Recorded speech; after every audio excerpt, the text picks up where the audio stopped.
Very good morning. It is Wednesday, April 22nd, 2026. Welcome to Mornings with Ken Rosato. We are live both on the East Coast and the West Coast. I rehearsed that all night.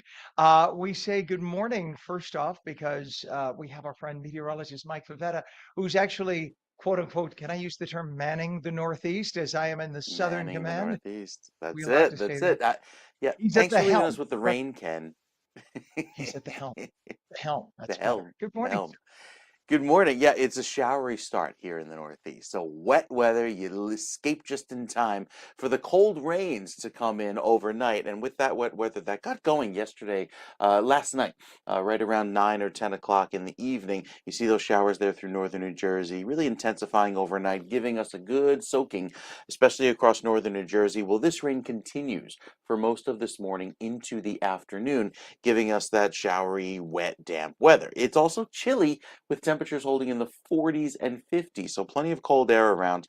However, there is a little bit of a temperature shift. Warmer air takes over by the end of the day today, enhancing those showers, but by this evening, most of that wet weather ends. We're back to dry conditions this time tomorrow. Still clouds around for most of Thursday morning, but the afternoon brings warm sunshine, 70-degree weather, and lots of clearing. That'll give us a very pleasant finish to the day.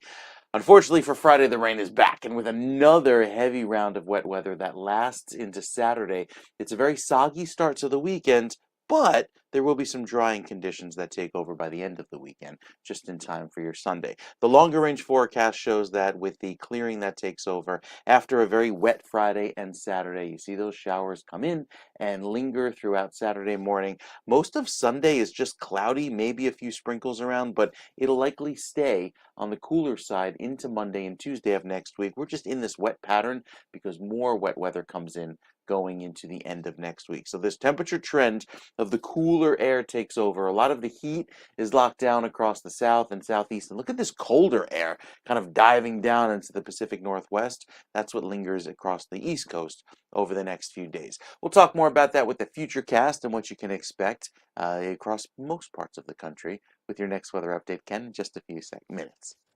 All right. Yes, a few minutes. Yeah, well, you could do a few seconds if you want. We always love having you back. Either way, whatever makes you comfy. Thank you very much, Mike. Much appreciated. We have a temperature right now, 46 degrees in Trenton.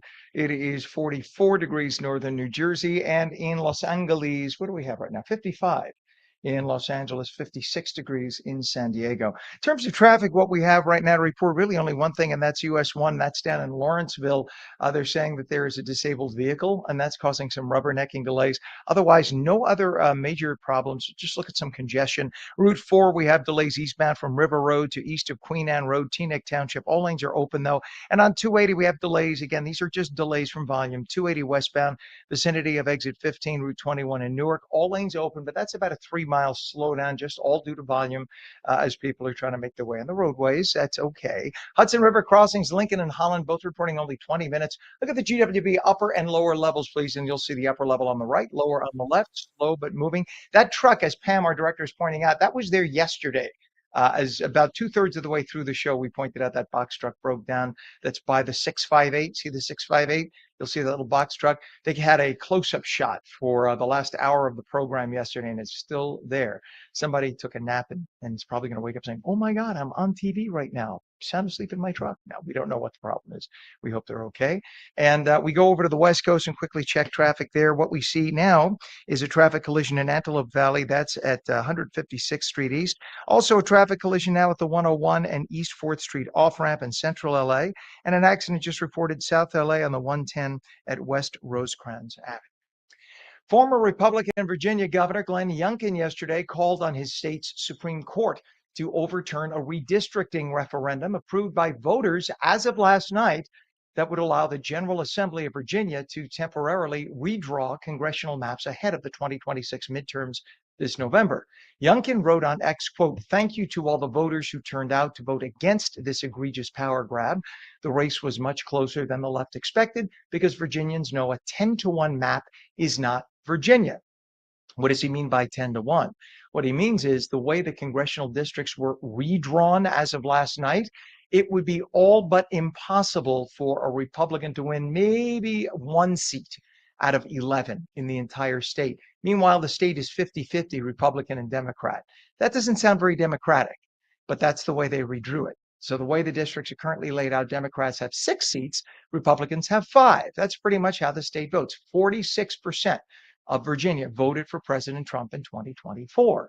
The strongly partisan redistricting move could be enough to tip the balance of power in the House to majority Democrat, which would cause massive gridlock in Washington and would likely lead to a number of impeachment votes against the president and his cabinet. President Trump said that he's extended the ceasefire with Iran until Tehran has submitted a proposal to end the conflict permanently. The ceasefire was scheduled to end this evening. One problem is the Iranian government is badly fractured now with different factions making up separate demands. Trump said that he will continue the U.S. blockade of Iranian ports. Iran's foreign minister had said the U.S. action amounts to, quote, an act of war and violates the ceasefire. As a result, Vice President J.D. Vance's expected trip to Islamabad yesterday to lead talks with Iran was called off. It is 6 minutes past the hour right now, and the satire publication known as The Onion reached a deal to take control of the conspiratorial publication InfoWars, founded by Alex Jones. The deal is tied to bankruptcy proceedings and lawsuits related to Sandy Hook Elementary School's shooting. Remember that, during which Jones repeatedly suggested the horrific murders of dozens of school children in Connecticut didn't happen, that it was all staged and fake. Well, that wasn't the case. It really did happen. Victims' families support the move, hoping to both receive compensation from the sale and shut down misinformation in the process. The Onion plans to transform InfoWars into a satire platform that mocks conspiracy theories. The deal still requires court approval, and Jones has vowed to challenge it legally. After spending some time almost losing his freedom, Jones started his show InfoWars again, so he's back on the air, but he is worried about losing the show altogether now if The Onion takes it over.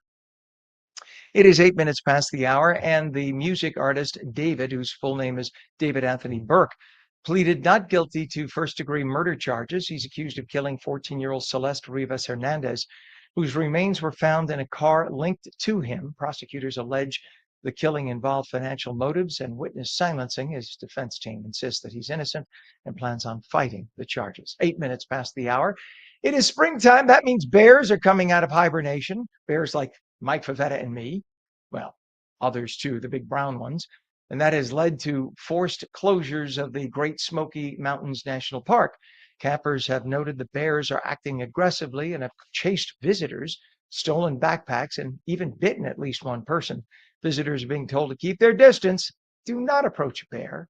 Do not. Even if their cubs look cute or they're so cute, the bear will eat you, literally alive.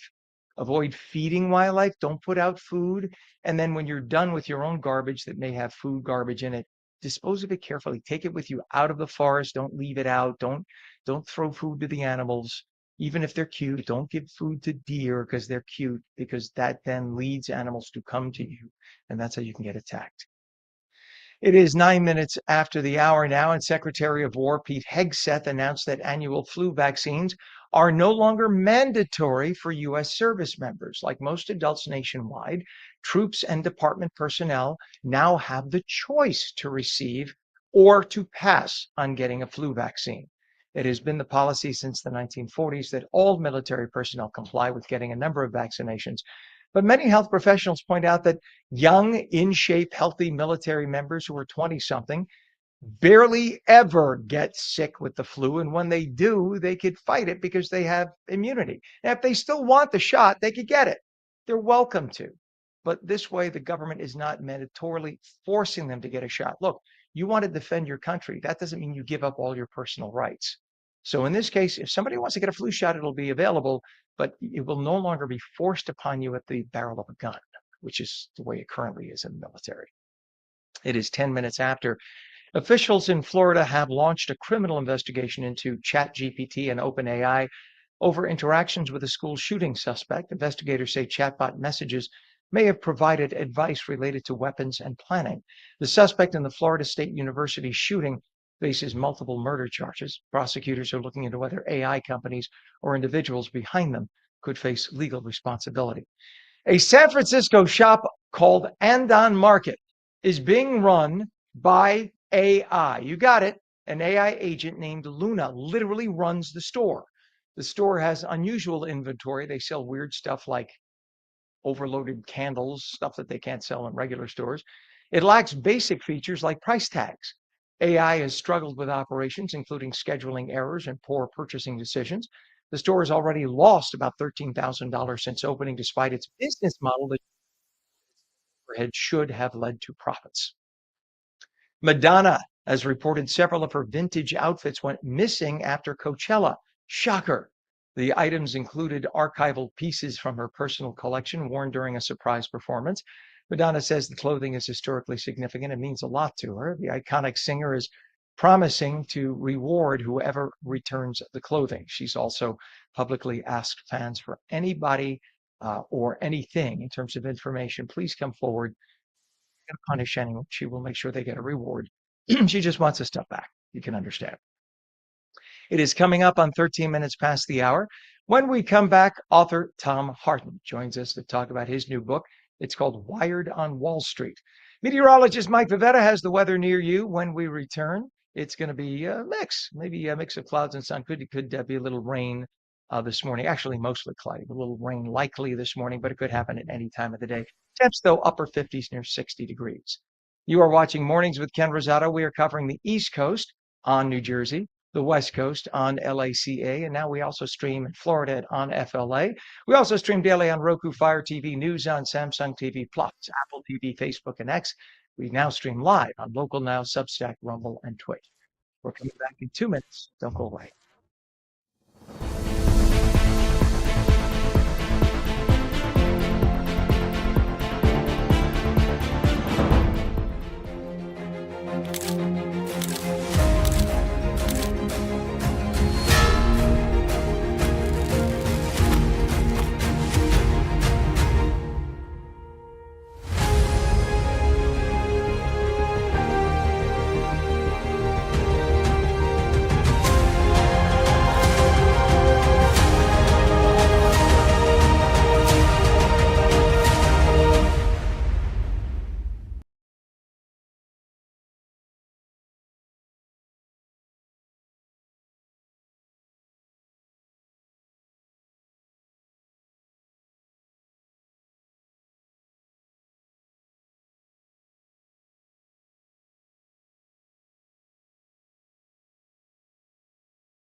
Welcome back to Mornings with Ken Rosato. It is Wednesday, 15 minutes past the hour. Meteorologist Mike Favetta has the forecast near you. Hey, Mike. So it's a tad warmer today in the Northeast, at least, and also in the Southwest in California, like 5 degrees warmer than yesterday, at least. Just a little bit, yes. But there is some rain that takes over throughout this afternoon. So even though the temperatures will read a little milder, at least on the car thermometer, you need the umbrella pretty much all day long. It's this stubborn weather system that's parked on top of us for at least the next day, gives us the clouds right through tomorrow morning, and then we see a clearing tomorrow afternoon. So Thursday is looking beautiful with all the clear sky in front of us, but then more rain comes in for Friday with wet weather across most of the Northeast. Then out to to the desert southwest with those clouds that have been kind of persistent with that marine layer giving a pretty gray sky with wet weather there. We start to see things clear out by the end of the weekend, but I think the weekend could start a little bit wet for you. Down across the southeast, clouds take over to start off the weekend, but by the end of the weekend, we'll see a little bit of clearing with cooler weather sliding down in with that cold front. At least we get a break from the allergies. The allergies have not been as bad for the tree pollen, even though it's been covering the car tops. It looks like, somebody held a cheese grater over the cars with all of that green pollen sticking around and making it quite, well, quite powdery. Our forecast brings back plenty of clear sky, however, for the day tomorrow. So down to the desert southwest, you see some clear sky there. It won't be the case, though, as some more clouds roll in. And this big system that's parked over the Pacific Northwest, that eventually slides eastward, giving places like, well, here in the Northeast, a little bit of wet weather toward the end of the weekend. So it's system after system that gives us wet weather after round of wet weather, day after day, with one day, I think tomorrow, that's dry and sunny, and then it's right back to cloudy, wet weather. So this cool trend, Ken, sticks around for the foreseeable future, at least the next week. All right, Mike. Thank you very much, sir. We will be on top of. We know you'll be on top of it. We appreciate you. It is currently 17 minutes past the hour. We have a temperature 46 degrees in Trenton. It's 47 degrees now in northern New Jersey, 55 in Southern California. We take a look at the traffic, and we do have a. Let's go to the Garden State Parkway. Just a bit of a congestion slowdown. You can see damp roadways. This is at exit 151 northbound. If we can go to the Garden State, there we go. A little slow moving, but just volume at this point as you're headed northbound.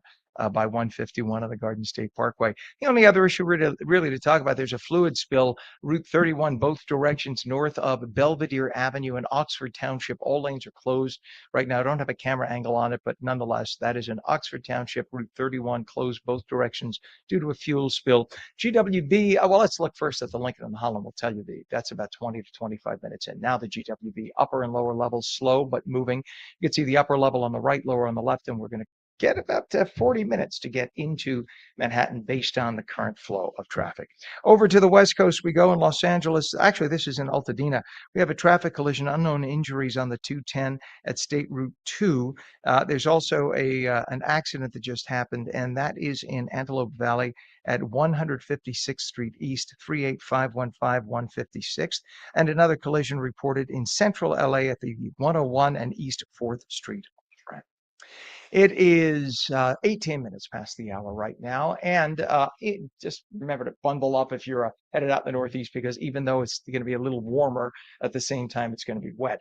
Well, Tom Harden was once a rising star on Wall Street. He became one of the FBI's most prolific insider trading informants in a case that shook the entire financial industry.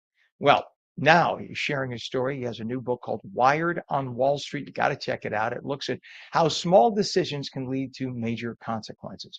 And we say good morning to you, Tom. Morning, Ken. Thanks for having me on. It's a pleasure to be here. It's great to have you on. Well, talk about what led you down the path of insider trading. Yeah, there's no excuses.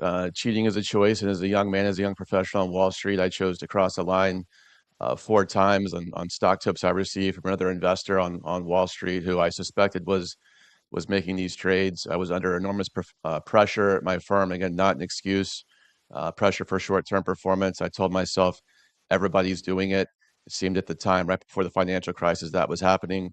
Received four tips, made 4 small trades. When these trades happened in the market, my boss said, "This is amazing, but don't tell me how you're doing it." So he was my mentor at the time of my 20s.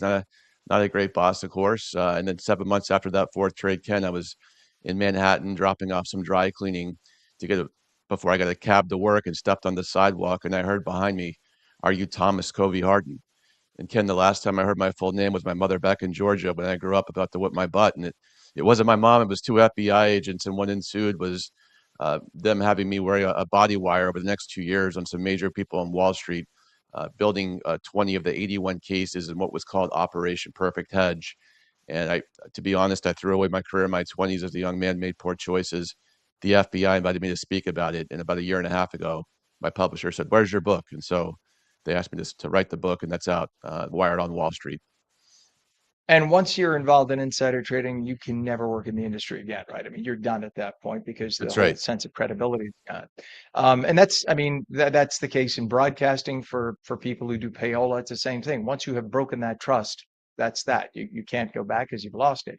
And when you look at something like the pressure that people who are in investment houses put under, the amount of pressure must be absolutely enormous. You're expected to return a certain amount, a certain number every week, right? There are no excuses. It's not that oh, we had a holiday this week. Oh, the guy who invests big with me didn't have the money. You have to return that money, right? You have to get that amount of That's money. So the amount of that's right. pressure on you must be over the hill. That's right, and the pressure is still today. I mean, short-termism is an issue on Wall Street. You know, going to make money all the time. For my own firm, we were actually a little bit longer term when we started. We were investing over 3 years, but we lost money in the first quarter. And my boss walked into my office and said, "Okay, now we have to make money every month." Ken, as a young man, I didn't ask any clarifying questions. Are we going to stay within the legal or ethical guardrails? Are going to do what everybody else was doing? And that's how these, things often get set up. I didn't walk into the office twirling my mustache. Let me see how I can break the law. It sets up over time this way. And so that short-term pressure is still today. Enforcement is better on Wall Street, but unfortunately, insider trading is back in our news cycle the last couple months. Once again, the book is called Wired on Wall Street. Tom Harden here, and you refer to something as moral drift in the book. What is moral drift? What does that look like? Is it that you try it one day and you see the massive return, you say, okay, it's like getting a taste of sugar. Is that basically it? That's exactly it. The first tip I received, Ken, I'm like, I'm not going to trade this. This sounds illegal. But I shared it with a friend who was losing money just to help a friend out. That was not a good thing to do because then he loaded up and then he calls me back. He's like, we're all in, we're going to make millions. And Ken, I said, you know what? I'll just buy a small amount just to play along, just to feel like, no, I'm part of this group. I was always insecure. I'm not part of the group. Now I am. And then it would happen three more times that way, small trades, the deal's happening and my boss saying, okay, don't tell me how you're doing this. But by the way, Tom, it's helping us out. So that's usually the dynamics of how these situations happen. There's always a Bernie Madoff out there, but the regular guy is more my situation. And for the record, my uncle-in-law was part of the legal Bernie Madoff team, not the illegal Bernie Madoff team. Whenever his name Okay, gets good. mentioned, I always Good want to sign. bring that out there. He was on the floor that didn't know about the illegal trades upstairs. But nonetheless, we always want to put it out there. So now, as you mentioned, your illegal trades totaled like nothing, practically nothing compared to many people's illegal trades. But yet that was still enough to trigger a major federal investigation, right? Go in for a penny, in for a pound. That exactly right. There was 81 people arrested like me. My number was the lowest of the 81. Personally, Ken, at 29 years old, I threw away my career on four trades for $46,000. And so you think about what's the point? One professor, I speak for his class every year at a college, and he's for the students, he says Tom was on track to probably make $23 million in his career had he worked a 15-year career in the hedge fund business, and he threw it all away for $46,000. I say, well, oh my gosh, thanks for rubbing it in. But it really is sort of like, why do people cross these lines? And the average case today, Ken, is actually $58,000 in insider trading even through 2025. So it's usually not career making money, obviously. You got to scratch your head and wonder, and this is not to impugn an entire industry, but how many of the hedge fund guys living in Greenwich right now have done some kind of insider trading or just got enough information and say, I don't know. But yet that information is there. And once it's there, it's there. And then, of course, we could do a whole show on Congress members and the fact that Oh they yeah, come in with a zero in the bank and they leave with $100 million. yeah, Like we're all stupid. And for the yeah. record, many have said it's not illegal to insider trade in Congress. Their argument being that, well, what are we supposed to do? We're not allowed to trade as fellow Americans just because we're privy to this information. Well, you guys are privy to information too. You just can't act on it. It's just that's a whole different show. We could do one day. You ended up wearing a wire more than 40 times. What goes through your mind? I mean, the fear that somebody will out you or that will catch you with that wire, your heart must have been pounding every day. Every day in the book, I think 15 times I say my palms were sweaty, my heart was racing, and my editor said, change it up. I said, no, this is exactly what happened. And I had to build relationships with people who were much older than me and get them in face-to-face conversations. And I would say, nice to meet you. I'm Tom. my cover story. I'm interviewing for a job. It's 2008 crisis, but then I say, "Oh, by the way, how do you insider trade?" And Ken, if you just met me and I'm Mhm. asking you about federal crimes you committed, you're probably going to change the subject. And eventually, I would ask the question and say nothing. A sales tactic. Get comfortable with silence, and eventually, over 3 meetings, people would start talking. And then one day, Ken, I had no idea where this was going. They said, turn on CNBC. The FBI called me, 20 guys, handcuffs, perp walks. Only one name was not released, and they called me Tipper X. So that was my FBI Ooh. code name. Oh my gosh. At what point did your family find out that this was going on? Did you tell them at the end of the entire investigation? I could only tell my wife. So Tuesday morning was when they approached me on the street with my full name. They said, you can only tell your wife, Tom. Ken, I just converted to Catholicism for marriage. Right before then, I went to St. Patrick's and told a priest I confessed. Confession's a great sacrament.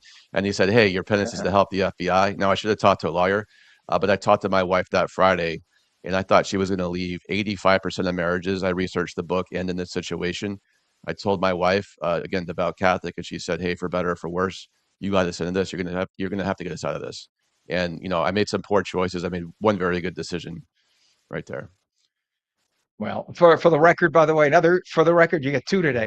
I'm also a Catholic priest. I'm retired. I'm no longer, but I'm a Catholic priest. So good for you for doing what you Okay. did, and welcome to the faith. So that is a strong record of accountability and redemption in your book. The process of rebuilding your life must have been quite a challenge after everything became public. You have to completely own it. You can't make excuses. There's many guys like me trying to sort of bounce back from these situations, and very few of them ever accept responsibility. One of the Enron guys is still sharing his story, and they said, "Hey, the board approved these transactions. The stock went to zero. I wasn't hurting anybody."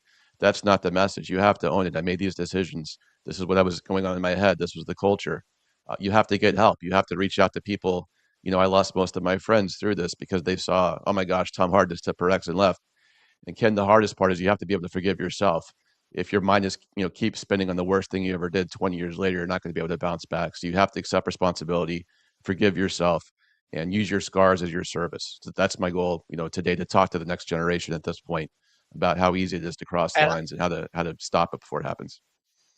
And I hope that next generation, when they start at a new firm on Wall Street, I'm hoping that it's now protocol where they get a lecture that if you even think Yes. you hear one word of insider trading, it must be reported. Let's write it down. You do not touch that as an investment, et cetera. I'm hoping that's part of the culture today. I don't know. I'm not part of it, but we can only hope. What's a website, Tom, for more information to get the book? It's tipperx.com, tipperx.com. I just got the trademark through the U.S. Patent Office for TipperX. I'm the only one, so right up there. Nice. Very good. The book is Yeah. called Wired on Wall Street, author Tom Harden. That's a great story. Thank you so much for coming on this morning. All the best to you, Tom. Thank you, Ken. You bet. 28 minutes past the hour. When we come back, a New Jersey native taking the quiz show world by storm, a true to life Jeopardy winner in our studios in a moment.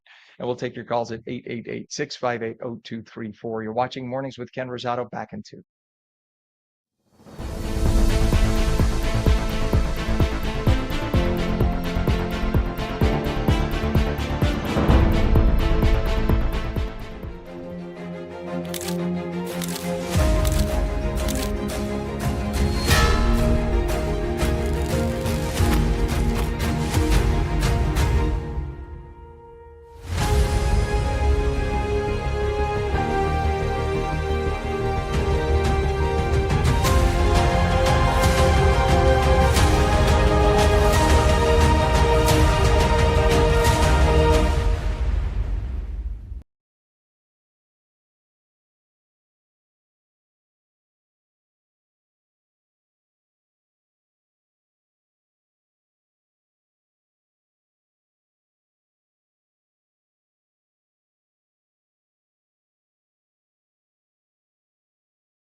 A very good morning. It is 30 minutes past the hour, Wednesday, April 22nd. Welcome back to Mornings with Ken Rosato. Phone lines are open 888-658-0234.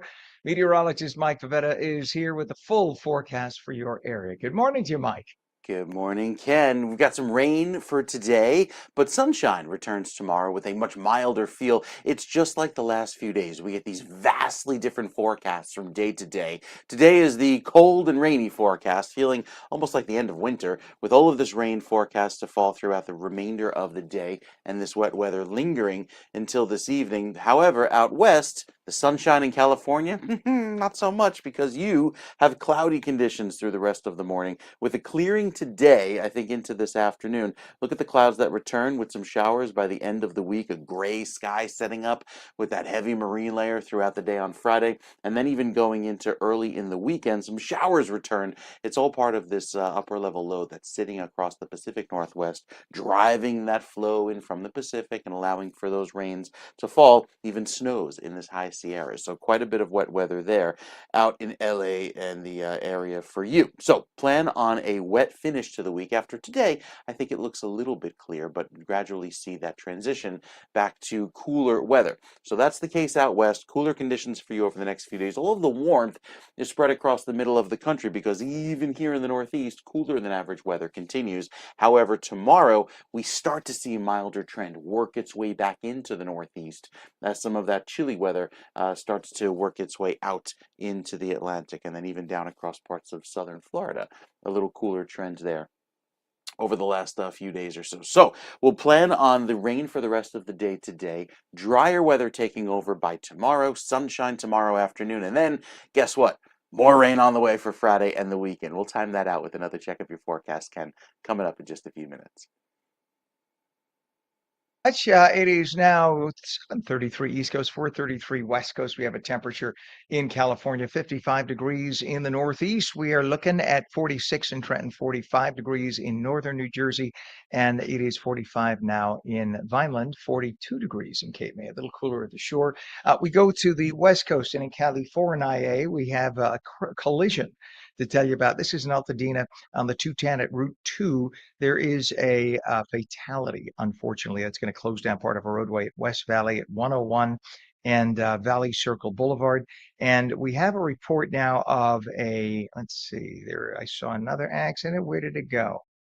Yeah, okay, I guess it might have been cleared. So oh no, we do have a missing elderly person. This is a silver alert in LA proper on West Vernon Avenue. Bottom line, it's only 4:34 in the morning in LA.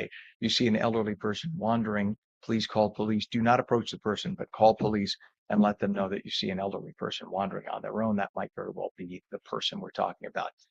In terms of, let's see, in terms of the Hudson River crossings, let's go back to the Hudson River crossings for us on the East Coast. We look at the Lincoln and Holland Tunnel, both moving at about 20 minutes to get into Manhattan. Look at the GWB upper and lower levels.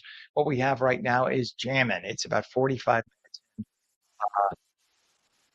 All right. So I'm just getting an update rather on an interview. So excuse me for that. But bottom line is going to cost you about 40 to 45 minutes getting into Manhattan. That is the way today. That's just the weather. Uh, Speaking of which, the weather is starting to warm up here and more motorcycles are hitting the road, with this month being Motorcycle Safety Awareness Month. It is a critical time to focus on rider safety as more than 6,300 motorcyclists were killed in crashes in 2023. And motorcycle riders, by the way, are nearly 24 times more likely to die in a crash than those in passenger vehicles. Well, now Cycle Gear is bringing back its campaign called Airbags Save, featuring gear that makes rides safer.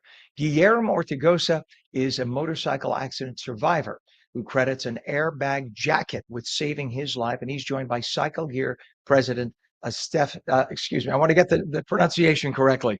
Is it Stefan? Stevan, Yes, excuse me, Stevan seven. Popovich. Yes, We yeah. say good morning to both of you. Good to have you on. Good morning. So let's Thanks for start with you, having us today. Stevan.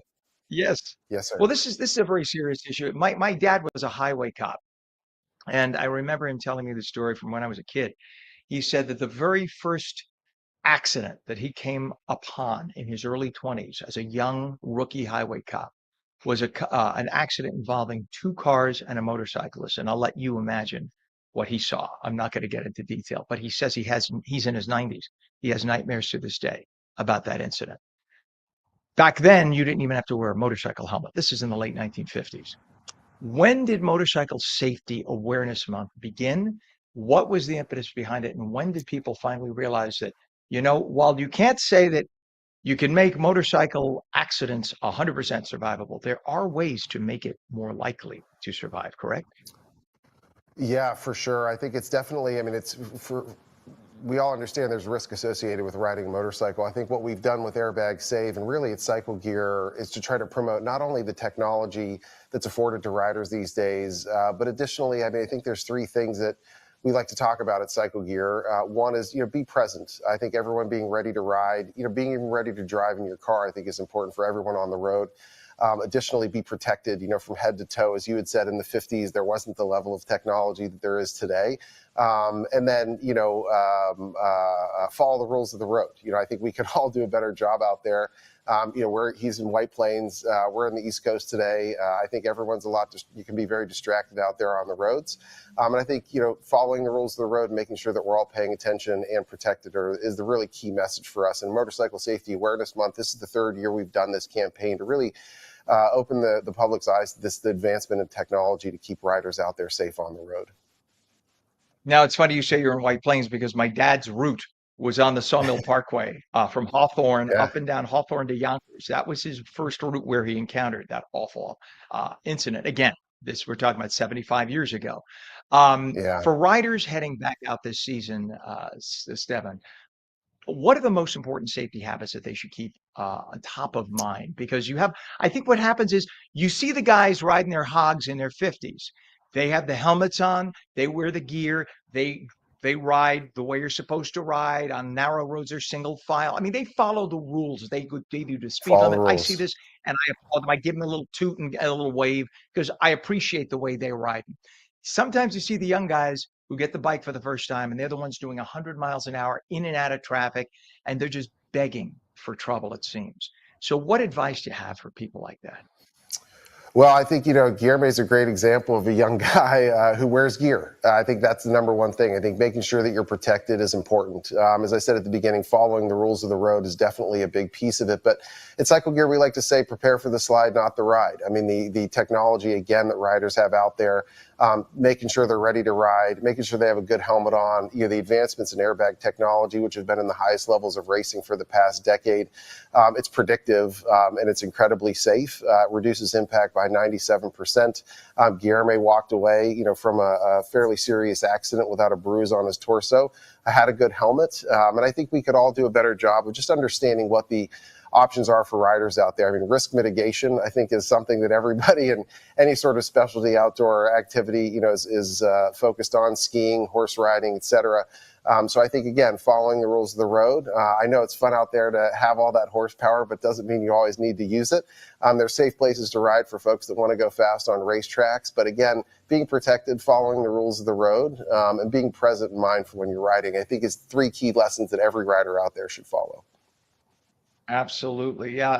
Look, there are risks in driving a Volvo too. Everything has risks. So it's a matter of, right, maximizing your safety, doing whatever you can to remain safe. Guillermo, tell us about your crash, what you experienced in that moment, and what went through your mind. Of course. It was a normal Friday night for me. I'm going out with my friends to grab dinner after work. And as we're going down this road, we're about to hit this intersection. I see out of my peripheral a car just blowing through a stop sign. I attempted to swerve my bike out of the way, but unfortunately I wasn't fast enough to get it completely out of the way. The car ended up T-boning me. I got flung out of my motorcycle, flew about 10, maybe 15 feet, hit my back and neck onto a curb. I was just very thankful that I was wearing an airbag that day, because I feel like if it wasn't for that, I wouldn't be able to be here today, walking and still riding motorcycles the way I always did. It's amazing. And again, I'm going to give you another one of my dadisms. My dad told me that in the accidents he encountered, he said that, again, for those just tuning in, my dad was a highway cop. He said, if you had a helmet, you had a shot. If you didn't have a helmet, he had never encountered anybody who got into a motorcycle accident without a helmet who survived. Just the reality of what it is. You're doing 50, 60 miles an hour. There's concrete right there, and you're doing, you have nothing to protect your skull. Thankfully, you were wearing a helmet. And this airbag jacket technology is amazing. Tell me more about what happens. When does it blow up? Is it upon impact, or is it always inflated? It's not always inflated. It's a great question. Well, it's a vest. It's something you wear, I think, for the audience to understand. There's a computer in the back of the airbag vest that's constantly monitoring the rider. There's accelerometers that are, constantly every, millisecond is watching the rider's maneuvers. And as soon as it predicts, it's almost predictive in its technology. And, the data that we have from Guillerme's airbag, a millisecond before the impact of the car, the airbag deploys faster than the blink of an eye, and reduces the impact up to 97%. I think a lot of people might think it's an obtrusive piece of gear, but it's a very small vest. You can see one in the back behind us over here on, I think, Guillerme's left. And it's really, something that's developed over the years that is, again, makes riders walk away from accidents. I think a really nice, quality helmet and airbag is a level of technology that a lot of riders in the community don't know for their friends and loved ones to take advantage of. So again, something that you wear, it's always monitoring the rider and a little bit predictive in how it deploys to reduce impact for the riders. And also helmets have evolved a lot, right? So these helmets now have Yes. basically shock absorbers to help with MIPS to improve protection. We only have a few seconds left, but you got to hit on that for us. 100%. I mean, it's a slip plane technology that reduces the rotational impacts if a rider to go down to reduce the chance of concussion. So technology from boots to helmet and everything in between is really at a level that we haven't seen in 20 years. And we just hope a lot of riders take advantage of that safety. Absolutely. We need to get a website so people can get more information about this. This is very, very important. Yeah, you can visit cyclegear.com/airbags or visit a local Cycle Gear store near you. We have one in White Plains and one on Long Island. Cool. Well, being a guy who was raised in New Rochelle, just down the road from you guys, and relatives in Harrison, right next door there. I'm right now in Fort Yeah. Lauderdale, but nonetheless, come on down. The weather's good. We Yeah. wish you well and good health. So April again is National Motorcycle Safety Awareness Month. That's important for both motorcyclists and non-motorcyclists to be aware of. Motorcycle accident survivor Guillermo Ortigosa and Cycle Gear president Stefan. I'll get it. Stevan Popovich. Thank you both for being with Thank us you this so morning. much. You'll come back and I'll have it right the next time. Please do come back. Oh, this is too important not to have you back on. Appreciate it. Thank you so much. Thanks for having us. Thank you both. Continued help. Clouds, period of rain today, mainly in the morning. It'll be milder, highs about 59. The full Garden State forecast when we return in 2.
Very good morning. 45 minutes past the hour, Wednesday, April 22nd. Welcome back to Mornings with Ken Rosato. Our phone lines open at 888-658-0234. And meteorologist Mike Favetta joins us with a full forecast for your area, east, west, north, and south. Maybe a little center, too.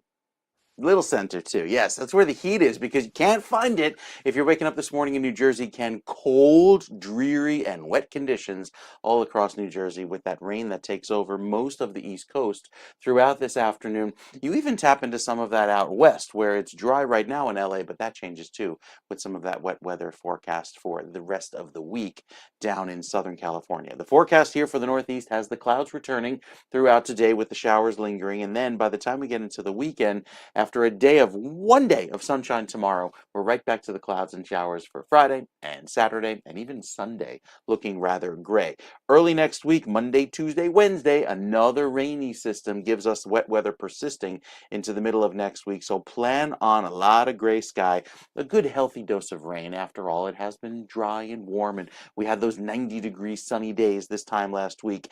A far cry from that this week. So we get a little preview of that tomorrow, one day of dry weather on Thursday, and then it's right back to the rain for Friday with those showers lasting all day long on Saturday. Again, Sunday trying to break that pattern, maybe break out into some sunshine by the afternoon, but it's going to take some time with the showers kind of hanging on for most of the weekend. Here's the clearing that takes over with the cooler weather for the first week of May, and then above average, rainfall forecast for the Northeast, especially the eastern half of New Jersey, which again, it's rain we need after so much dry weather this spring, Ken. All right, sir. Thank you very much, Mike. Appreciate it. We have a temperature right now of, of course, I'm covering it here, 46 degrees in Trenton. It's 45 degrees northern New Jersey. In California, we have 55 degrees, Los Angeles, 55 also in San Diego at 48 minutes past the hour. We go to the traffic situation, and what we have is just basically a little bit of a slowdown, and that is on the Garden State Parkway. This is northbound from west, 89B. Which is west in Lakewood Township to north of exit 90. So there's about a 2-mile delay in brick caused just by volume at this point in wet roadways. And then we go over to 280. We have delays now westbound east of exit 16E, which is Essex Street and Harrison, to 14E, King Street and Newark. All lanes are open there. The Hudson River crossings right now, Lincoln and Holland are both reporting 30 minutes. GWB is really slow now. It's very heavy. 8095 approach. Take a look and you'll see the right side is the upper level, left side is lower level, and we're now a solid 45 minutes into Manhattan. To the west coast we go, and we do have a couple of accidents to talk about. There's a traffic collision right now, central LA, on the 101 at Western Avenue. And of course, we're getting a refresh on the screen right now. We also have a collision now in Altadena, and that's at the 210 and Route 2. And then we have a fatality, serious accident reported West Valley. That's going to shut things down, and that's at 101 and Valley Circle Boulevard. So try to avoid that area if at all possible. A New Jersey native is taking the quiz show world by storm. Jeopardy contestant Jamie Ding has become one of the biggest breakout stars of the season, racking up an incredible winning streak and climbing into the top ranks in the show's history. The Lawrenceville, New Jersey resident who works for the state while also studying law has won more than 24 games and earned over $750,000, putting him among the all-time greats and securing a spot in the Tournament of Champions. We welcome him. Say good morning, Jamie Ding. Good morning, Ken. Good to have you on. It must be very, very exciting. What made you even try out for Jeopardy? Oh boy. I think the first time I ever tried out for Jeopardy was in high school because my friend Ruvani, she was a few years above me, she made the teen tournament.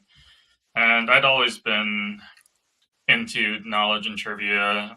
I definitely used to be way more of a show-off. So people had told me that you should be on Jeopardy. I actually did an in-person audition for the teen tournament. Obviously, that didn't go further than that. And then since then, I've taken the test pretty regularly. There were occasions when I forgot or signed up for it and then forgot. But yeah, it's always been just one of the things that it would be really nice to do. I worked for Channel 7 in New York for 20 years, and Channel 7 has been the station that has run Jeopardy since its inception. There's been no other station in New York that's run the station, the show through its inception at King World until what it is now. And I remember talking to the late great Alex Trebek. He used to come to the station from time to time. Very, very nice man. And I remember asking him why Jeopardy endures as it does. And his answer was, you could be the greatest, most knowledgeable person in these 7 categories. And then we might throw that 8th category in a show and you lose. That's the amazing thing. So I think people tune in because it's amazing. They might get 1 or 2 questions right at home shouting at their TV. Then all of a sudden, when they think they know it all, they get a category they know nothing about, and some guy from them wherever Oshkosh comes in and wins it all. Did you ever imagine that you would have a run like this? No. Um, well, I guess maybe I imagined it, but as an idle fantasy, not something that would actually be happening. Right. I had no idea how well I would do. I do know that I know a lot of things, but I didn't know exactly how fast my reactions would be up there, how well I could manage the buzzer. And then honestly, I think it's good to go into something like this without too many expectations, because then you're kind of prepared for anything. And when things maybe start to go sour, you don't panic. Yeah, But yeah, Jamie, this that's is a another wonderful thing. surprise. I was going to ask you, it's one thing when you're in the comfort of your home and you got a beer or a coffee next to you and your legs are crossed, you're on the couch and you have time and like the whole world's weight is not on your shoulders and you could answer a question. If you don't answer it, whatever, you wait till the next one. When you are up in front of an audience, you have contestants next to you, you have to have the speed of hitting the buzzer just at the right time. All of that weighing into the issue of then having to also come up with the answer. How much pressure is that? I think that I felt the pressure most before the game actually started. Um, that's when the nerves were highest. But right before the game, like right before the lights went on, I would like recite a little mantra to myself that I learned from like a public speaking seminar 6 years ago. And then once I was actually in the game, it, it's a fun game, Jeopardy, and I was really able to just focus on that.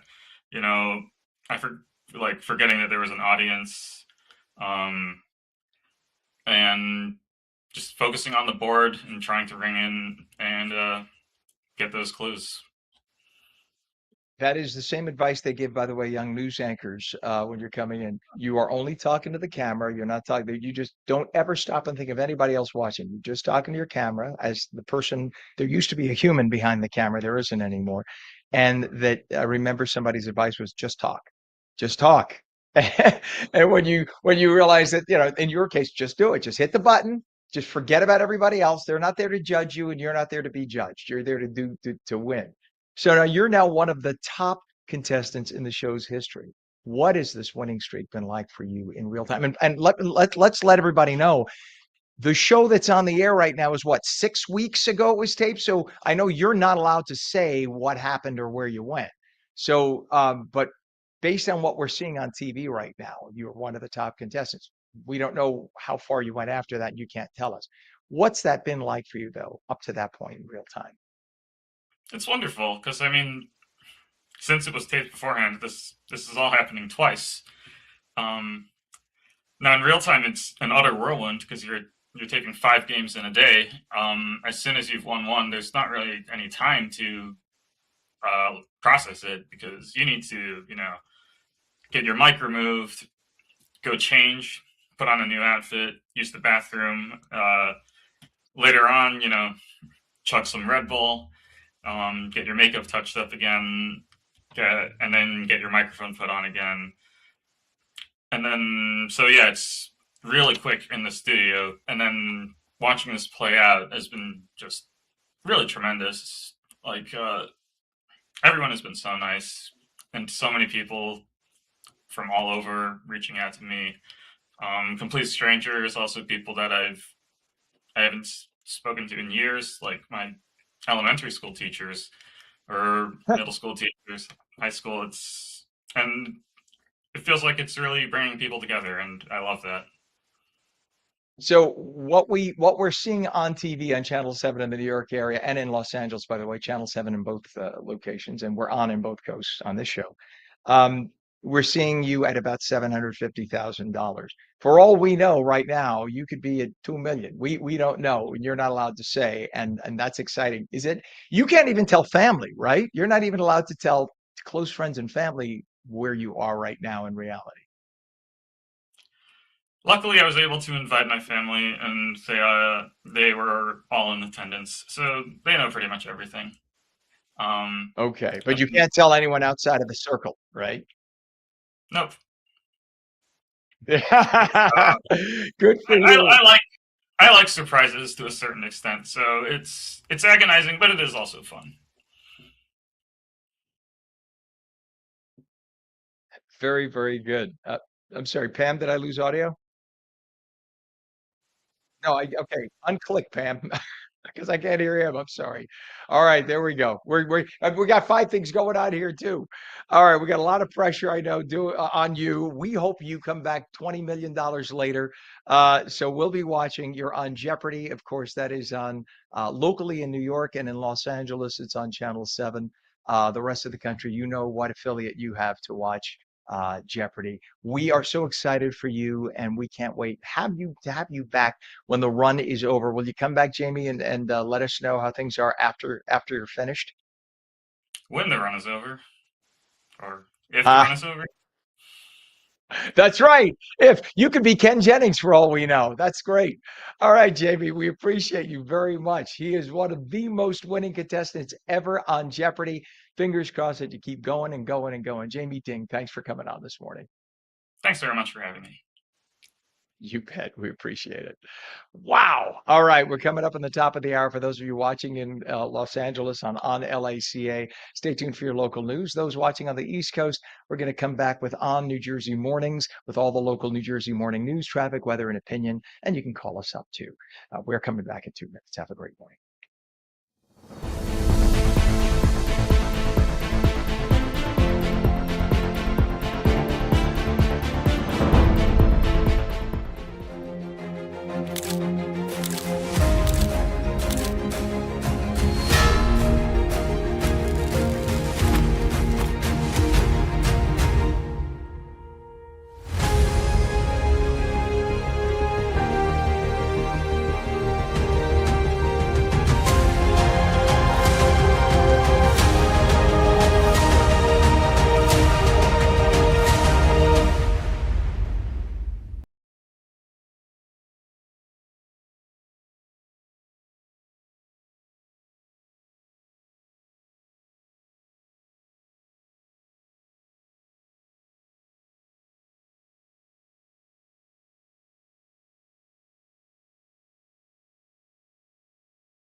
Good morning. It's 8 a.m. on Wednesday, April 22nd, 2026. Welcome to On New Jersey Mornings. I'm Ken Rosato. Phone lines open at 888-658-0234. Clouds, periods of rain today, mainly in the morning.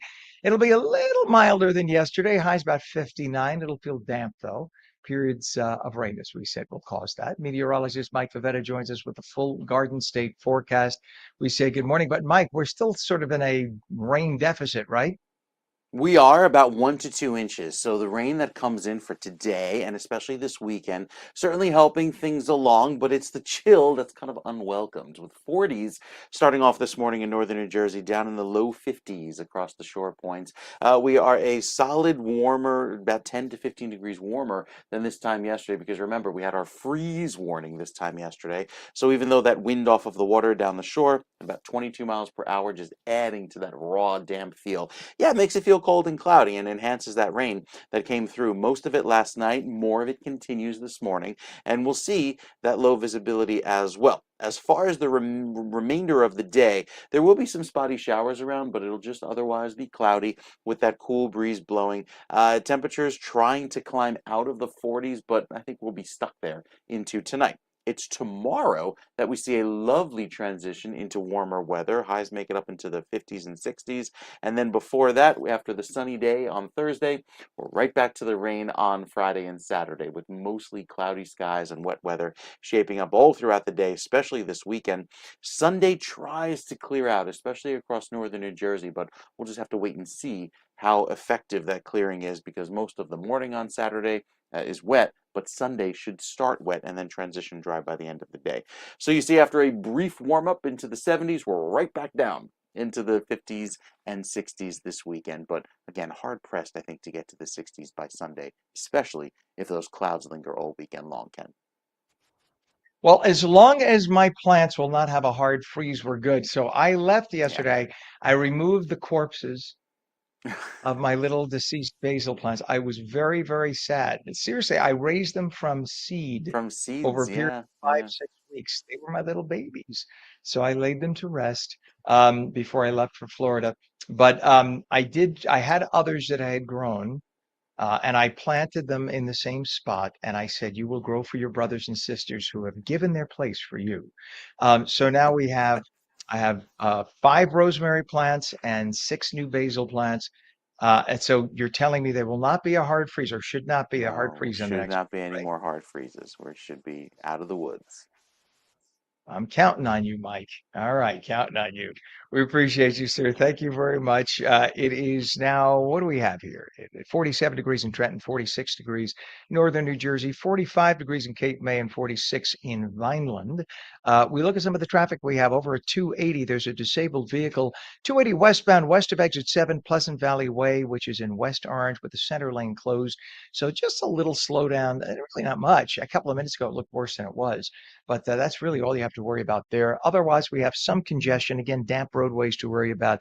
We have delays Garden State Parkway southbound north of exit 136, Stiles Street, Cranford, to south of 135, Central Ave and Clark. 2-mile delay. Again, just volume and damp roadways. And on Route 4, we have westbound a slowdown from west of Bell Avenue, Teaneck, to Forest Avenue and Maywood Avenue in Paramus. All lanes are open. Your Hudson River crossings right now, the Holland Tunnel is 35 minutes in. The Lincoln is 35 as well, 495 getting kind of heavy as you make your way in. And this is the GWB upper and lower level is jamming. Upper level on the right, lower on the left, and that will cost you, my friends, 45 minutes solid getting into Manhattan. Well, the fashion world is buzzing as The Devil Wears Prada DOS makes its highly anticipated return. It's not just the film turning heads. The red carpet premiere is already shaping up to be one of the biggest fashion moments of the year, bringing back bold glamour and design looks. The original film, of course, defined early 2000s style. Now this sequel is proving just how powerful film can be in shaping fashion trends. To break it down is On New Jersey's fashion expert, Dawn Del Russo of LiveTheGlamour.com. That's LiveTheGlamour.com, glamour with an O-U-R. Good morning to you, Dawn. Good morning, Ken. So excited to talk about this. Yes. So it's amazing how literally you can have an entire shift in the fashion world from something like a movie. So talk about how the fashion world is living up to the hype surrounding the sequel. It's really true. This the first one came out in the early 2000s. And, as a girl, anyone, we all loved it. It was amazing. I think it like exploded on the fashion scene. It was like an insider look into Vogue without saying that it was.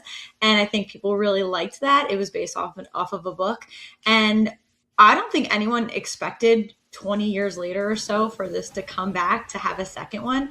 And it's bigger and better than ever. And it's really proving how fashion could have such an impact. And this one, I mean, they did a lot of comparisons of like what they wore on the red carpet for the first one and now what they wore to the second one. And it is major designer. I mean, like, I haven't even seen that. When I was looking at the red carpet the other day, I'm like, this is unbelievable. I mean, we're seeing major designers, Louis Vuitton on Anne Hathaway, Meryl Streep, Givenchy. It's just like they went all out, and their dresses were just absolutely incredible. I mean, Emily Blunt was in Schiaparelli, which is, I mean, her dress, I think out of anything really stood out on the red carpet. It was really bold. It was full, voluminous, and just gorgeous.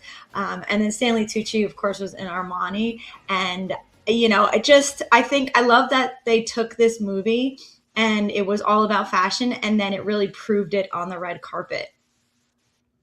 And Stanley Tucci could do anything, and I'd love to watch him act. I just love Stanley Tucci; he's phenomenal. And of course, this is He's about also Anna Wintour, who is the quintessential B rhymes with rich, but she is the editor in chief of Vogue. Lover or hater, but the control she has had of the fashion industry, like in the iron-fisted lady for 50 years, this woman really has helped shape modern style, right? And she led to the concept of the yeah. character in the movie. She really has, and she was on the red carpet, which is really exciting to see. It's always like, one of those things where you see if they actually stand behind what the movie was about. And I think she played really well into it. And her and Meryl actually did a couple of things together, videos together, and that was really interesting to see how she just played off of the character. She is essentially what it's based off of. And from many people that have spoken out through the years about working for Vogue, there are a lot of comparisons that are very similar, but I think it's also what upheld the standard of it and keeps fashion at a certain level. We have to do that. And I know some people may argue that it's not right, but I think that she really did. Anna Wintour keeps a standard and keeps elevating and making sure that, we hold the designers up there and keep wearing these styles and elevating it versus like bringing it down, because you know how easy that can happen. Well, you have a lot of the young upstart stylists who come up with their own fashion, and some of them are just brilliant. But yet, what's happened? It feels like there's been a drift away from the traditional houses, the Givenchys, the Chanels, etc. Do you see movies like this bringing back the monstrous, great traditional houses of style and putting them front and center, saying, "This is what founded the industry. This is it right here." I am so glad you just asked that, because that's exactly how I felt watching the red carpet. I sat down and I'm like, oh, let's see how this is going to be. It's a movie premiere. We don't know where it's going to go. It is a big one with very big stars in it. But to see that the fashion houses really came out to play, and these celebrities wore them among many other celebrities that were there. Lady Gaga was there. And I mean, they all wore classic designer houses, and I think that it's drawing us all back into that. I mean, I know even me, I went and I'm like, I have to look at some of these runways again. I want to see what they're wearing, what they had on the runways, and how they compare, and how these celebrities took these dresses or these looks and brought them to the red carpet. And that's the idea of what designers really do, truly. I mean, besides having these runways to show off their new season of fashion, always the red carpet was where we saw it in real life. We saw them walking with it, where they were able to wear the most extravagant designs and show it off and play it up. I think that's what the movies are for.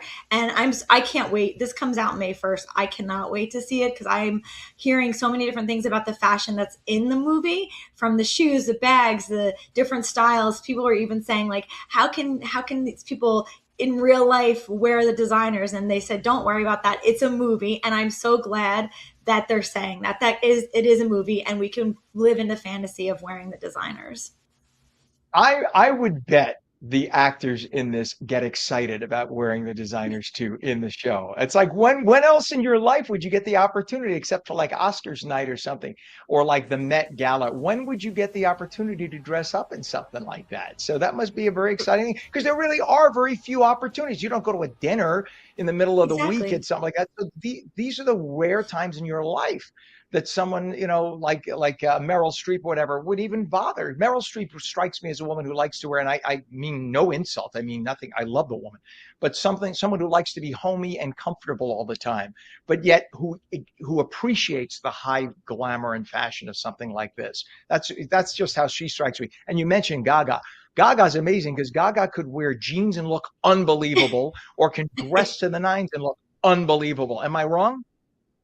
No, exactly. And I was happy to see her there because she has been an icon in fashion, even though some of her stuff has been very extreme. I think these are the stars that we want to see on the red carpets. They're the ones that we're looking towards. Like, if she's supporting this and she's coming out and I mean, she wore this gorgeous black dress that was just absolutely stunning. And like you said, where are you wearing this? And there's very few events now. And I'm glad to see it's at a movie premiere, that it's not at the typical Met Gala. I mean, we know we're going to see these type of gowns there. We know we're going to see them on the Oscars red carpet, but to see them for a movie premiere, I hope more movies do this. Yes, amen to that. The website is livetheglamour.com. On New Jersey, fashion expert Don Del Russo, thank you for coming on this morning. Thanks, Ken. All right, we're coming back in 2 minutes.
Welcome back to On New Jersey Mornings for your Wednesday. It is 8:15 right now. Clouds, periods of rain today, mainly in the morning. It'll be milder with highs about 59. And meteorologist Mike Favetta joins us now with the Garden State forecast. Mike, April showers bring May flowers. We hope.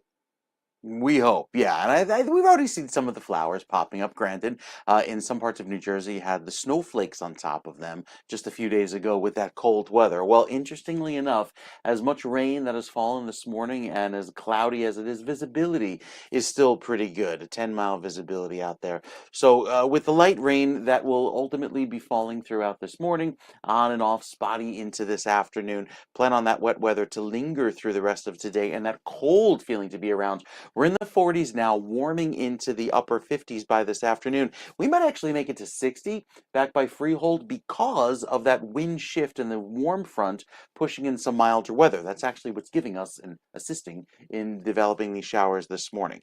Back off to the west, you see that line of sprinkles and showers moving across the northeast. That's what gives us our gray sky today. But when it clears, we are back to beautiful weather tomorrow. Lots of sunshine forecast by tomorrow afternoon. We'll finish the day with some breaks in the clouds, but tomorrow morning, look at that. We start off clear by the afternoon, 3 o'clock, get it up to 74 degrees up toward Newark and Hackensack, 76 in Flemington. Could make a run for 80 down by Camden. So very warm weather with sunshine on the way all day on Thursday.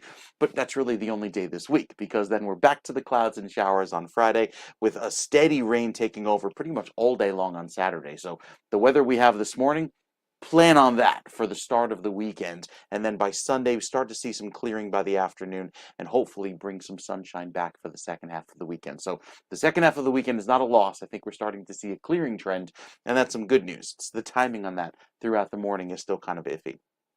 Into next week we go, starting off the day or the week on Monday with some clear sky, and then rain returns by Tuesday and could linger into Wednesday and Thursday of next week. So it's still this unsettled pattern that gives us cooler, cloudier conditions with another round of rain coming by next Friday. So get used to the wet weather because it's here to stay, at least for the foreseeable future. There's our forecast high for Saturday, only 54 degrees, but the clearing that occurs by Sunday afternoon could see some clearing that brings back some warmth, Ken, by Sunday afternoon. All right, Mike, thank you very much, sir. We have a temperature right now of 47 degrees in Trenton. It's 48 degrees northern New Jersey, 45 degrees in Cape May, 46 in Vineland. And we check our traffic. We have a lot of it starting to pop up right now. Let's go to the Garden State Parkway. Check out this massive traffic. Remember, damp roadways this morning. Chance of showers on and off through the day, but especially in the morning, as Mike was saying. So this is the Garden State Parkway southbound north of exit 141, Vauxhall Road in Union. The right lane is blocked, and that's causing about a 2-mile delay right now as you make your way through. Another issue on 280. In fact, Pam, if you can go to 280 at Prospect, you'll see what I'm talking about. So the issue now on 280 is a disabled vehicle, and it's not causing massive delays, but nonetheless has been a nuisance for about an hour right now. Thank you, Pam, for that. You can see the traffic coming toward us. That's 280 westbound, west of exit 7, Pleasant Valley Way, West Orange Township. The center lane is closed, and this is about a mile before that. So you could see the delays backing up for a good mile, just causing some nuisance, brake checking. Everybody's down to about 15 to 20 miles an hour as a result. To the Hudson River crossings we go. The Lincoln and the Holland right now reporting 35 minutes both. The GWB has been jammed for about an hour. The upper and lower levels, you can see the upper level approach on the right, lower on the left. It's going to cost you a solid 45. In that box truck with the red front has been, well, that box truck has been there since yesterday. Hopefully they'll get some help getting through there. Now we present to you from Rider University.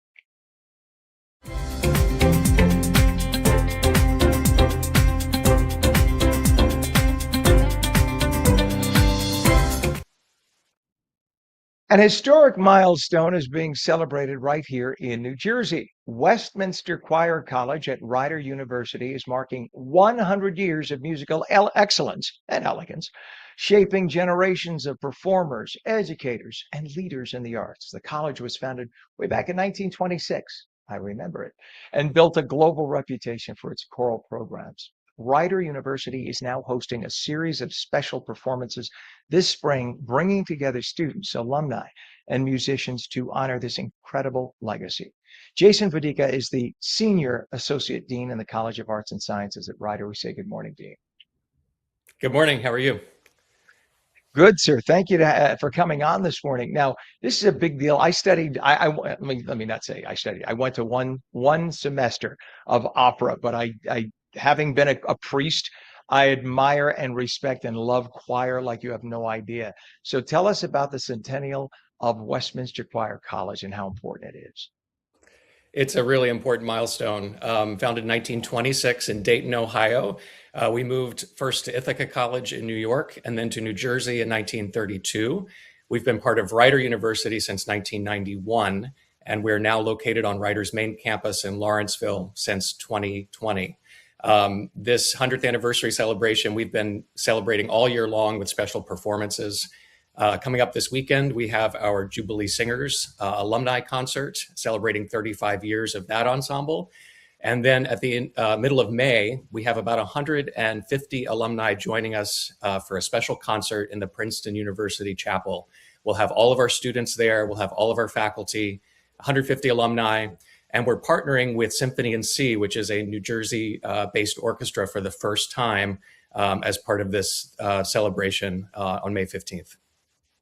So Westminster, such a leader in music education and performance over the past century. And I think a lot of people don't understand how essential and how amazing choral studies are, because not only are you studying music, it's the human voice as an instrument in perfect synchrony with other people. So if somebody has a bad day, it could impact everybody, right? I mean, that's the amazing thing about it. But we're talking about bringing to life on in sound music that may have been written 300 years ago, 400 years ago, and you are literally hearing something exactly as it was produced and presented 400 years ago. It gives me goosebumps when I think about it. And then you have some wonderful productions, works rather, written in the last few years. So how exciting is that for you and for the people involved in choir when they have to perform some of these works that go back hundreds of years versus stuff that's done today? Well, as you said, community is really core. I mean, that is the essence of what being in a choir is. It's about being with other people. It's about bringing everything that you have personally to bring to the process, and then just the amplification that happens when you put those skills and those all the different things you bring together with other people. It's just an amazing feeling to be part of something like that. Earlier this year, our Westminster Choir, which is our flagship ensemble, performed music. We called the program "The Road to Bach," so music written pre 1700. We worked with an early music ensemble called the Sebastians from New York City on that. And then literally 2 weeks later, the same students are up on our opera stage performing an opera by Michael Ching that was written about 5 years ago about speed dating. And you can see through the vast variety of different things that we do, different things speak to different people in different ways. But to pick up a piece of music that was written hundreds and hundreds of years ago, and to be able to bring that back to life, it just shows you how much music is associated with history. It's associated with culture. You can learn a lot from participating in a choir and being part of music, other than just how to sing. That's unbelievable. Tell people what they will experience in the upcoming May performances. Sure. So the May 15th performance, as I said, we're featuring Symphony in C, and we're doing a number of pieces that are representative of Westminster's past. So one of the things we're most proud about is our collaborations over the last 100 years with nearly every professional symphonic ensemble from the East Coast and from Europe. And so we are doing a movement from the Brahms Requiem, a movement from the Duruflé Requiem at that performance. We're also honoring our sacred music heritage. There'll be a number of hymns that are sung with the choir, and which we invite the audience to join in and sing with. We believe singing is something that everybody can and should do, and so we're always looking for opportunities to get the community involved and to get our audiences involved, not just in sitting passively and listening, but being part of the action.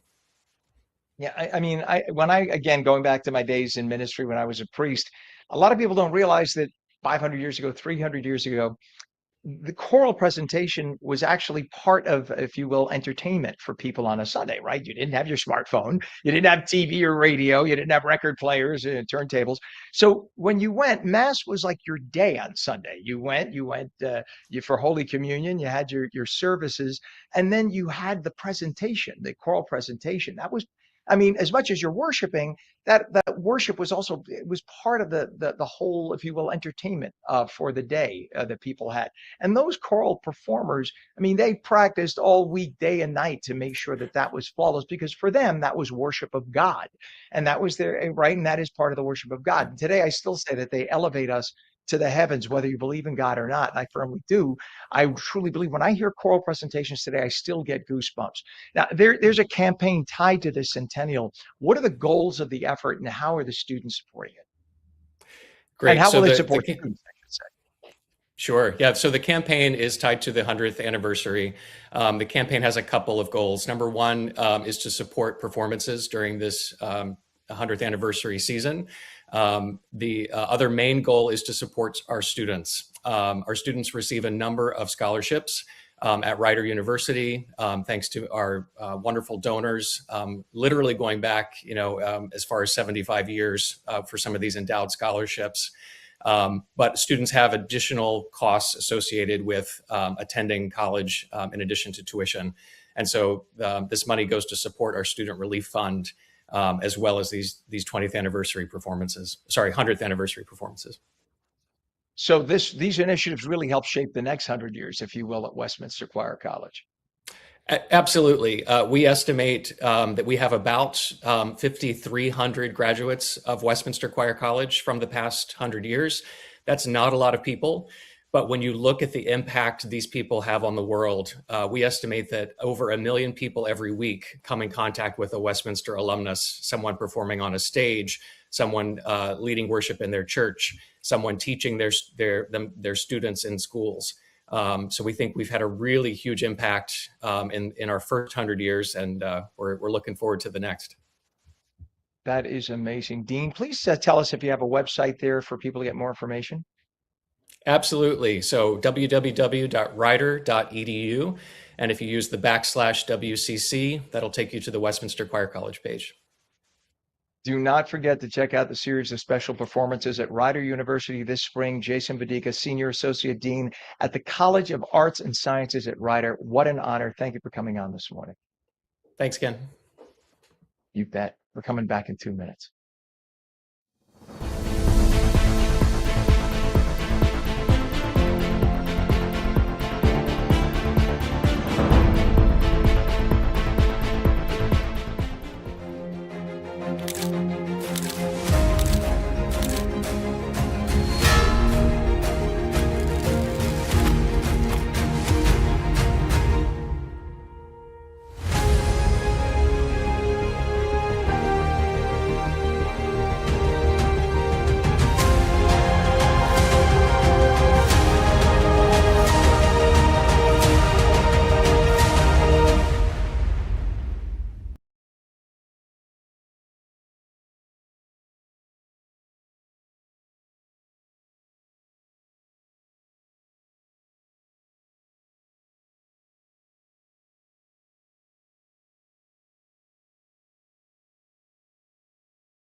Very good morning. It's 8:30 Wednesday, April 22nd. Welcome back to On New Jersey Mornings. I'm Ken Rosato. Phone lines open at 888-658-0234. Clouds, periods of rain today, mainly in the morning. It'll be milder, highs about 59. Meteorologist Mike Favetta is here with the full Garden State forecast. Good morning to you, Mike. Good morning, Ken. Yeah, a little bit of a wet start to the day, but it will warm by a little bit this afternoon. Not as cold as yesterday, even though the clouds and showers will be around pretty much throughout the afternoon hours. Temperatures make it to 63 inland there by Egg Harbor City. And with a southwesterly wind, there's not much of that cooling effect at the coast either, meaning places like Atlantic City and Ocean City could also be in the upper 50s and low 60s today. The tree pollens are a little bit lower, as are the grasses and weeds, thanks to all of the rain that came through last night. Well, that will likely be the case for today. But tomorrow, with highs climbing into the mid 70s, we'll see a big resurgence of pollen, especially by the afternoon. Sunrise nice and early, approaching 6 a.m., and sunset now happening later and later, getting closer to 8 p.m. So with all of the rain that happened early this morning, we get another round come through northern New Jersey for the rest of the day. There'll be some showers around through this afternoon. Tonight dries out. Tomorrow, beyond a few clouds, we're dry all day long. And then we see another spike in the rain chances for Friday night into Saturday, with rain pretty much all day long on Saturday, ending by Sunday morning. I think Sunday turns drier yet again, and then we see our rain chances go up by next week. So the forecast rainfall totals, while maybe up to an inch there in Sussex County, the rest of the state probably keeps it under half an inch, with again most of that rain returning for Friday night into Saturday.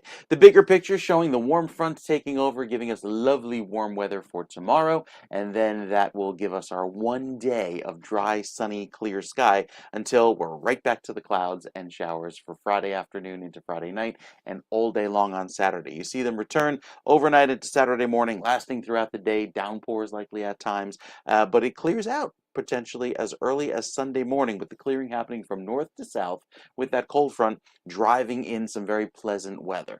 The 7-day forecast has clear sky back for just one day tomorrow, and then right back to the rain and clouds for Friday and the weekend. Sunday should see some clearing by the afternoon, but we're kind of staying cooler than average, even going into next week, with temperatures around that 64, 65 degree mark into early next week. Cooler at the coast, but more rain on the way about a week from now. So this wet pattern can get used to it, because the umbrellas will be used quite frequently over the next 10 days or so. The umbrellas. All right. Thank you very much, sir. We appreciate you as always, with the temperature now 47 degrees in Trenton and 49 degrees northern New Jersey. It is still chilly and damp out there, only going up another 10 degrees or so for the day. But right now, we do have a couple of issues to tell you about. Let's go to 295. First off, there is a disabled vehicle, and you can see a wide shot here of 295. Oh, they just pulled it off my list. So maybe they just pulled the vehicle off. But you can see, and they're moving the camera. You see it on the side of the right, Pam? Yeah, and this we have no control of that camera. They must have, you know what? I think they must have emergency vehicles on the scene taking care of it, because that's why they're pulling the camera away. So literally you're seeing it live as they cleared up that incident. All right, so we'll pull off of that, as that seems like a solved problem. You could see there were residual traffic delays nonetheless. Let's go over to 280 if we have that camera, Pam. There's a disabled vehicle also on 280, and this is westbound west of exit 7 Pleasant Valley Way, which is Route 636, and that is located in West Orange. You can see the center lane, the 3 lanes closed. That's causing, you can see the emergency lights there in the center lane. It's always bad when you have a center lane disabled vehicle, because now you got delays on the side lanes as well. It's difficult to get around that. But that's going to be there for about half an hour at least, we're told. We take a look right now at, let's see, the Hudson River crossings, Lincoln and Holland, both reporting 30 minutes. GWB upper and lower levels been jamming 45 minutes solid, upper level on the right, lower level on the left. You can see, and that is going to cost you, once again, a solid 45 minutes in. Well, our time right now is 8:35, and former Republican Virginia Governor Glenn Youngkin yesterday called on his state's Supreme Court to overturn a redistricting referendum approved by voters as of last night that would allow the General Assembly to temporarily redraw congressional maps ahead of the 2026 midterms this November. Youngkin wrote on X, quote, "Thank you to all the voters who turned out to vote against this egregious power grab. The race was much closer than the left expected, because Virginians know a 10-to-1 map is not Virginia." By 10-to-1, what he means is the way that the congressional districts were redrawn, it would be all but impossible for Republicans to win just one seat versus 10 seats that would likely be won by Democrats. The way the districts are currently laid out, Democrats in Virginia have 6 seats, Republicans have 5, and that's pretty much how the state votes. 46% of Virginians voted for President Trump in 2024. So it kind of makes sense that the seats should be divvied up that way. The strongly partisan redistricting move could be enough to tip the balance of power in the House to majority Democrat, which would cause massive gridlock in Washington and would likely lead to a number of impeachment votes. It is 8:06 right now. I'm sorry, 8:36 right now, and nearly 69,000 New Jersey residents have dropped marketplace health insurance after federal subsidies expired. That equals about 14% of those who enrolled in 2025. Many of the remaining enrollees downgraded to cheaper plans with higher out-of-pocket costs. Embattled Florida Democrat Congresswoman Sheila Shafillis McCormick resigned from the House of Representatives yesterday. It was a move that staved off a high-stakes vote on whether she should be forced out of Congress. Her decision to step down came just moments before the chamber's bipartisan ethics committee was set to consider her punishment after previously finding her guilty of a slew of ethics violations, including accusations that she stole millions in pandemic relief funds and used that money to bolster her 2021 campaign. If Shafillis McCormick had not resigned, she would have almost certainly faced an expulsion vote later this week on the floor of the House of Representatives. It is 8:37. A four-alarm fire destroyed 3 homes in Ridgefield Park early yesterday. Over 100 firefighters responded. Do we have this? The firefighters injured? That's what it says? Okay. That's what we're looking for. Over 100 firefighters responded as flames spread to nearby houses. 2 firefighters were hospitalized. They do have minor injuries, though, fortunately. Others had to be treated for smoke inhalation. Nobody who lives there was hurt. That's the good news there. And the homes, though, sadly are heavily damaged. They may need to be demolished. The fire is now under investigation, but that was quite a fire at Ridgefield. A court has ordered Pleasantville's former business administrator to repay over $83,000 in improper sick leave pay. The payment violated New Jersey law, which caps sick leave payouts and only allows retirees to actually collect on them. The funds were flagged by the state comptroller in a 2025 investigation.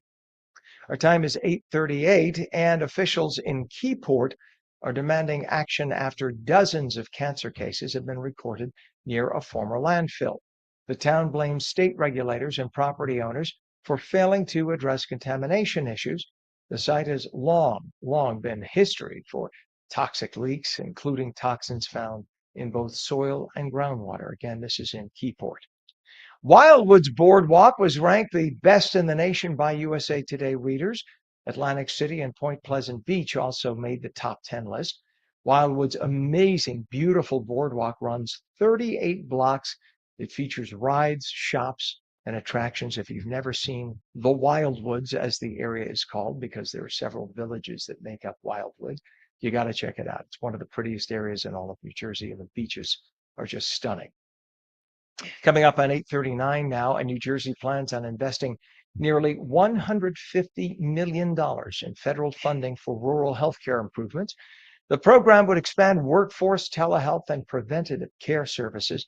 Over 1 million residents of New Jersey live in areas considered rural with only limited healthcare access. Once you get out of the New York City and Philadelphia areas, New Jersey is mostly farmland. Well, a $5.9 million New Jersey lottery ticket remains unclaimed. It expires on May 22nd. The winning ticket was sold in Roseland last May. Another unclaimed $50,000 Powerball ticket was sold in West New York. If you have a lottery ticket you think might be tucked away in an old pants pocket or in an old wallet or the back of a drawer, go run and check it.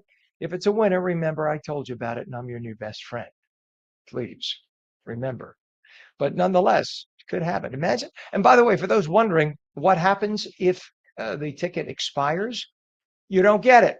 You don't get the money. The money goes back to the state. So make sure you check your pockets, your drawers. Make sure you check your wallets, any place you might have stashed a lottery ticket. Or if you had an old Uncle Ned who passed away who used to like to play the lottery, make sure you check the apartment to make sure that none of that gets thrown out, because it could be the actual winner that we're looking for.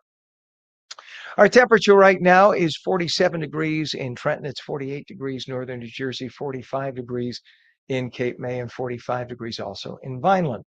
And we're coming back in just a couple of minutes. Again, meteorologist Mike Favetta is telling us that weather-wise, we're going to have clouds, rain on and off, mostly likely in the morning, but it could happen anytime in the day. So just beware of that. Pack your umbrella and make sure you dress accordingly for the rain. It is currently right now, currently 47 degrees, currently right now, a little redundant. It is 47 degrees again in Trenton, 48 degrees in northern New Jersey. You're watching On New Jersey Mornings. It is 8:41. We're coming back in 2 minutes.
And welcome back to On New Jersey Mornings for your Wednesday. It is 8:44, and we have clouds today, periods of rain, mainly in the morning. It'll be milder, highs about 59. Meteorologist Mike Favetta has the Garden State forecast for you. And we say good morning to you, Mike. Good morning, Ken. Ken, you escaped just before the rain came in last night with all the cold weather. How is it down in the Southern Command? Nice and warm this morning? You know, honestly, Pam, our director, just said, there's like a snare drum I'm hearing in the background. Because we're right on the shore here, there Yeah. are like 30 and 40-mile-an-hour gusts. And that Ooh, happens sometimes during this okay. change of seasons Sure. in South Florida. But the funny thing is, if you go 2 blocks inland, and inland is literally that way, that's west, Mm-hmm. that's east. You could kind of look at the light. See the light? That's the Yeah. sun coming through the side of the blinds. And we are 75, 100 feet from the water. So the bottom line is the winds off the ocean can be very strong, especially in the Wow. morning. And so it's banging a storm shutter. And I can't get to it Oof. because I'm sitting here. But so Pan keeps hearing every couple of minutes. Pan says, it sounds like a snare drum. That's just the way the mic is picking it up. But yes, it's nothing I could do until off the air, but I'll work on it at 9 o'clock, I promise. Well, with the cold, dreary forecast in store for today, I'm sure a little island breeze or a breeze down there on the peninsula won't feel so bad, especially with the 1 to 2 inches of rain that comes in this weekend. Yes, there is some light rain forecast for later on today, with the additional maybe half-inch that falls throughout Friday. But another round of heavy wet weather comes through for Saturday, and in northern New Jersey specifically, that could total 1 to 2 inches when it's all done and wrapped up by Sunday morning. Even down the shore could pick up another half-inch. It's rain we really need, given how just over the last month we've been in that 1 to 2 inch rainfall deficit. The drought remains. You'll see this update for tomorrow, but beyond that, it's a very dry forecast for tomorrow, and then it's right back to the rain for Friday and Saturday. So we'll finish up with these showers today. Temperatures managing to make it back into the mid 50s. The forecast for the next 2 weeks shows higher than average rain chances as well as we head into the first week of May. Also cooler than average conditions. So all that lovely warm weather with the sunshine we enjoyed last week. Yeah, hope you enjoyed it, because we're not going to see that for some time, at least for the next week or so. We get another quick round of sunshine and 70s tomorrow, and then it's right back to the cool, cloudy weather this weekend. I think Sunday afternoon sees some improvement, as is the case for Monday, but right back to the rainy, cooler conditions by the middle of next week, even down the shore, seeing those temperatures struggling just to make it out of the 50s by Monday and Tuesday, with some more rain on the way for next weekend. But we need the rain, right, Mike? So we're still in We a couple do. of inch rain deficit. So this is a Yeah. good thing. It's amazing because it feels like we've had so much precipitation, but yet it's just never enough. We think that, oh, we just had our big snowfall or big rainfall, but it keeps evaporating and we keep drinking it, right? This is true. Yes. So never have too much. Well, I guess you can't have too much. You just when it all falls at once. But when it comes in light little spurts like this, it's fine. All right, Mike, we appreciate you. Thank you very much, sir. It is 8:47, and our temperature 47 degrees in Trenton. It's 48 degrees northern New Jersey, 45 degrees in Cape May, and 45 degrees now as well in Vineland. We take a look at our traffic, and we have some delays. Let's go to. You want to go to 280, Pam? Do we have 280 first? So there's a disabled vehicle. Oh, let's go to Route 3 first. All right, I'm sorry. So on Route 3, we have delays eastbound from the Jersey Turnpike Eastern Spur in Secaucus to 1 and 9 in North Bergen. All lanes are open, but if you look, you could see there's by the flashing truck there on the left by where it says call Ken. Anyway, you can just see the traffic moving very slowly. Again, damp roadways. It's going to take a little while to get from point A to point B. No matter what road you're on, everybody's going about 15 miles an hour slower, at least because of the rain. Just be aware of that and pack your patience. Now we can go over to I-280 and let you know what's going on with that. 280 has a disabled vehicle westbound west of exit 7, Pleasant Valley Way, West Orange Township. Center lane is closed, and that is causing some delays. I don't know if they changed a camera shot. Do we still have that camera or no? Yeah, there we go. So it's just really a little bit of a slowdown. That's not bad. That's still moving. We also have a crash now on the Garden State Parkway, southbound Toms River Toll Plaza in Dover. 2 right lanes are blocked, and that's causing some delays there. And let's look at the Hudson River crossings. Oh, look at that. Pam finds it because Pam's amazing. So this is Toms River. This is what we were just talking about a second ago. So this is the Garden State Parkway incident. It just got reported. This is Toms River Toll Plaza, Dover Township.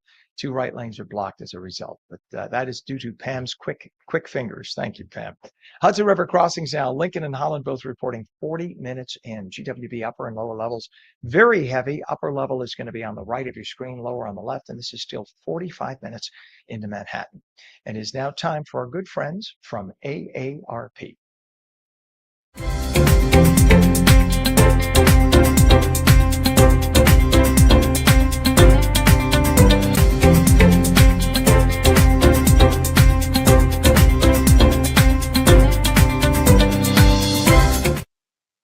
All right, so we started talking about it a second ago, and property taxes certainly remain one of the biggest financial burdens for a lot of people who live in New Jersey, especially if you're older and you have to stay in your homes and you're on a fixed income. Programs like Stay NJ, along with Anchor and the Senior Freeze, are designed to ease that pressure. But understanding how they work and who benefits can be very confusing. AARP has been advocating for stronger, more accessible relief and for policies that truly meet the needs of residents. And joining us now to break it all down, Katie Squires, Associate State Director of Advocacy at AARP, and Robert Rashkes, who is an AARP advocacy volunteer who has experienced this issue firsthand. Thank you both for being here this morning. Thank you. Thanks, Ken. You bet. Katie, what property tax relief programs are currently available in New Jersey, and how do they work together for residents? Well, you listed them, Ken. There's the Senior Freeze, there's Stay New Jersey, and there's Anchor. And what a great recent change that happened was making it a consolidated application so that people just have to fill out one application. It's the blue book that folks get in the mail, and the rest of the information is figured out for them.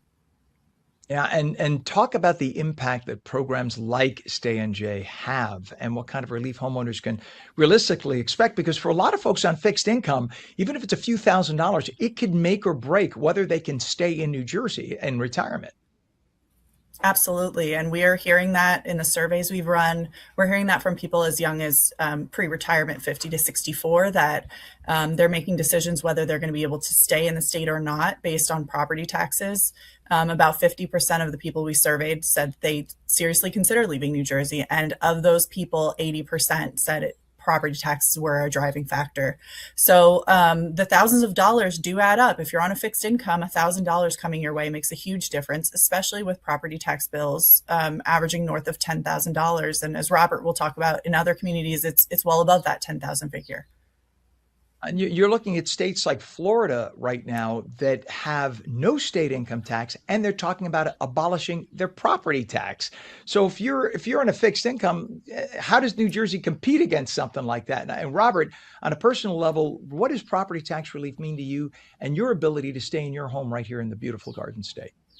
Well, it's very important because last year we had a property tax revaluation in West Orange, and the new average property tax bill is $16,000 per person.